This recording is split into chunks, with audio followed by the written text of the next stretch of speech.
여러분 안녕하세요. 백경진 선생님이에요. 오늘은 말이에요. 3월의 진짜 마지막 날이에요. 꽤 길었던 것 같은데 막상 지나고 보니 한 달이 뚝딱 흘러버린 것 같은 기분이 들어요. 4월달도 아마 그러겠죠? 우리 4학년은 4월 2일 목요일 오전 11시에 교과서를 나눠주려고 해요. 많은 사람이 몰리면 안 되니까 학년별로 시간을 나눠줄 거예요. 그러니까 목요일 11시에 교과서 담을 가방을 메고 학교 중앙 현관으로 와서 교과서를 받아 가도록 해요. 물론 마스크는 당연히 착용해야 하고요. 꼭 기억해요. 내일 선생님이 한 명씩 전화로 다시 알려주도록 할게요. 내일은 전화로도 만나요. 그럼 오늘의 이야기를 시작할게요. 지난 시간에는 산의 거인이 아스가르드의 성벽을 지었던 이야기와 오딘의 슬레이프니르에 대한 이야기를 들려주었지요? 오늘은 다시 새로운 이야기가 시작돼요. 말로 변신해서 스바딜파리와 슬레이프니르를 낳았던 로키에 대한 이야기예요. 로키는 얼굴이 엄청 잘생겼고 스스로도 그 사실을 잘 알고 있었어요. 다른 이들은 로키를 좋아하거나 믿고 싶어 했지만 로키는 아무리 좋게 봐주려고 해도 신뢰할 수 없는 자기 중심적인 자이고 최악의 경우에는 남에게 해를 끼치거나 사악한 짓도 서슴지 않았어요. 로키는 시긴이라는 여인과 결혼했는데 시긴은 로키가 프로포즈하고 결혼할 무렵에는 행복하고 아름다웠지만 이후로는 늘 나쁜 소식만 기다리며 사는 것 같은 모습이 되었어요. 그녀는 로키에게 나르피라는 아들을 낳아줬고 곧이어 발리라는 아들도 낳았어요. 가끔씩 로키가 한참 동안 사라져서 돌아오지 않을 때가 있었는데 그럴 때마다 시기는 최악의 소식을 기다리는 듯한 모습이 되었어요.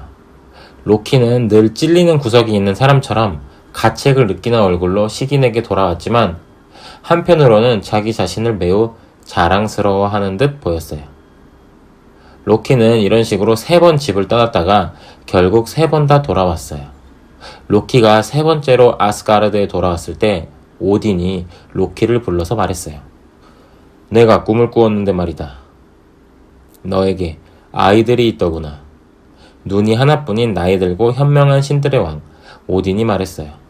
로키는 무슨 일인지 모르겠다는 듯 대답했어요. 제게는 나르피라는 아들이 있습니다. 아주 착한 아이지만 자기 아버지 말을 늘 잘 듣는 건 아니라고 고백해야겠군요. 그리고 발리라는 아들도 있는데 그 아이는 순정적이고 차분한 녀석이죠. 오딘은 로키를 가만히 바라보며 다시 말했어요. 그들 말고 너에게 다른 자식이 셋 더 있지 않느냐 로키. 넌 서리 거인들의 땅에서 앙그르보다라는 여자 거인과 시간을 보내려고 슬그머니 집을 나서는 것 아니더냐. 그리고 그녀는 너에게 3명의 아이를 낳아줬지. 나는 자는 동안 마음의 눈으로 그들을 보았다. 그리고 내 비전이 말하기를 그들이 장차 신들에게 가장 큰 적이 될 거라고 하더구나. 로키는 아무 말도 하지 않았어요. 로키는 부끄러운 척하려고 애썼지만 사실은 만족스러워했지요. 오딘은 티르와 토르를 선두로 신들을 불러 모은 뒤 거인들의 땅인 요툼헤임의 중심부까지 가서 로키의 자식들을 아스가르드로 데려오라고 했어요. 신들은 거인의 땅으로 들어가 수많은 위험과 싸우면서 앙그르보다의 근거지에 겨우 도착했어요. 앙그르보다는 그들이 오는 줄 몰랐기 때문에 자기 자식들이 집 안의 거대한 홀에서 같이 놀게 놔두었어요. 신들은 로키와 앙그르보다의 자식들을 처음 보고 충격을 받았지만 그래도 임무를 단념하지 않았어요. 티르와 토르는 로키의 자식들을 붙잡아서 꽁꽁 묶었지요. 첫째는 껍질을 벗겨낸 소나무 몸통에 묶었고 둘째는 울퉁불퉁한 버드나무로 만든 입마개를 씌운 뒤 목에는 밧줄을 둘렀으며 셋째는 우울하고 불안한 모습으로 그들 곁을 따라가게 했어요. 로키의 또 다른 자식들 중 셋째 오른쪽에 있었던 신들은 아름다운 젊은 여인의 모습을 볼 수 있었던 반면 왼쪽에 있는 신들은 그녀의 모습을 보지 않으려고 애썼어요. 왼쪽에 있는 신들의 눈에는 피부와 살이 거먹게 썩어가는 죽은 소녀가 걸어가는 모습으로 보였기 때문이에요. 그거 알아차렸어? 서리 거인들의 땅을 지나 아스가르드로 돌아오는 여행의 셋째 날에 토르가 티르에게 물었어요. 토르와 티르는 작은 빈터에서 신들과 야영을 하고 있었는데 티르는 커다란 오른손으로 로키 둘째 아이의 털이 부숭부숭한 목을 긁어주면서 이야기를 나누었어요. 뭐 말이야? 거인들이 우리를 따라오지 않는다는 거 말이야. 얘네 어미조차 우리를 뒤쫓지 않아. 마치 우리가 로키의 자식들을 데리고 요툰헤임을 떠나주기를 바라는 것 같다는 말이지. 말도 안 되는 소리 하지 마.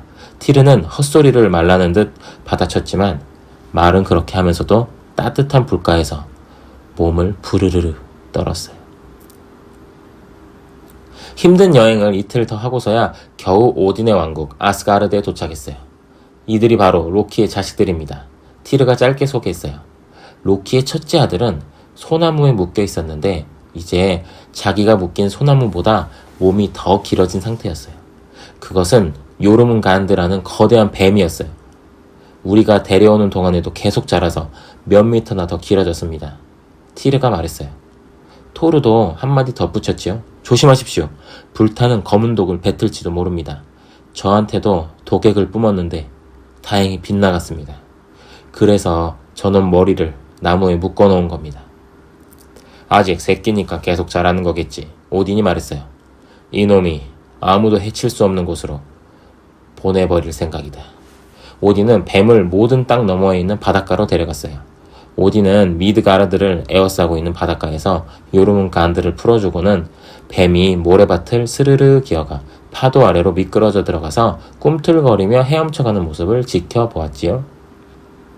요르문간드가 수평선 너머로 완전히 사라질 때까지 한쪽 눈으로 계속 지켜보면서 오딘은 자신이 저놈을 제대로 처리한 걸까 고민했어요. 아무리 오딘이라고 하더라도 알 수 없는 일이었어요. 오딘은 꿈이 시키는 대로 했지만 꿈은 훨씬 많은 비밀을 가지고 있는 법이니까요. 시간이 지나면 뱀은 세계를 에워싼 대양의 잿빛 물속에서 계속 자라 결국 자기 몸통으로 전 세계를 완전히 감쌀 정도로 커질 거예요. 그리고 사람들은 요르문간드를 미드가르드의 뱀이라고 부르게 될 것이고요.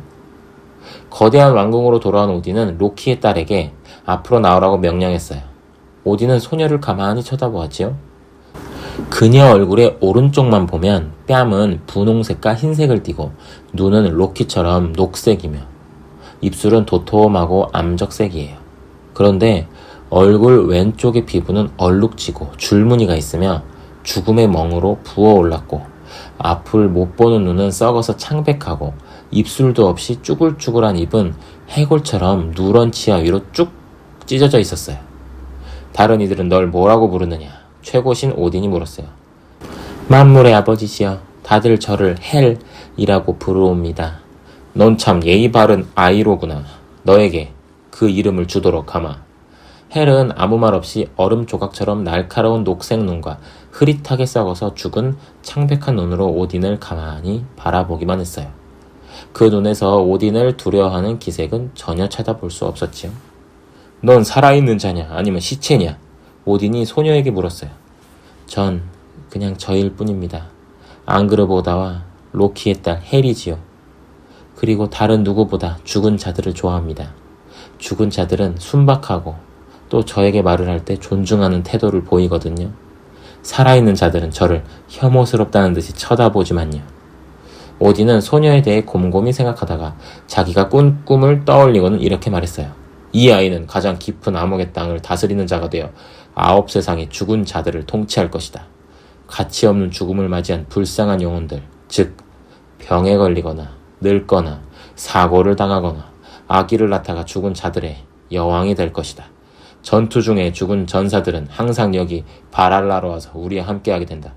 하지만 그 외에 다른 방식으로 죽은 이들은 그녀의 백성이 되어 암흑 속에서 그녀의 시중을 들게 될 것이다. 헬이라는 소녀는 자기 어미와 떨어진 이후 처음으로 미소를 지었는데 물론 반쪽짜리 입으로 지은 미소였어요. 오딘은 빛이 없는 세계로 헬을 데려가서 그녀가 신하들을 맞이할 거대한 궁전을 보여주고 헬이 자기 소유물들의 이름을 붙이는 모습을 지켜봤어요. 제 그릇은 헉이라고 부를 겁니다. 해리 말했어요. 그리고 칼을 집어들더니 이건 기금이라고 부르겠습니다.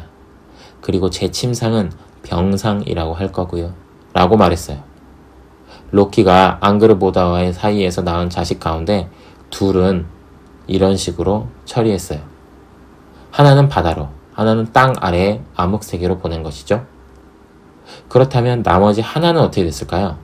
티르가 부승부승한 털이 있는 목을 쓰다듬던 둘째 말이에요. 둘째 이야기는 다음 시간에 이어서 들려줄게요. 3월의 마지막 날 건강하게 보내고 댓글 꼭 잊지 마세요. 그럼 안녕.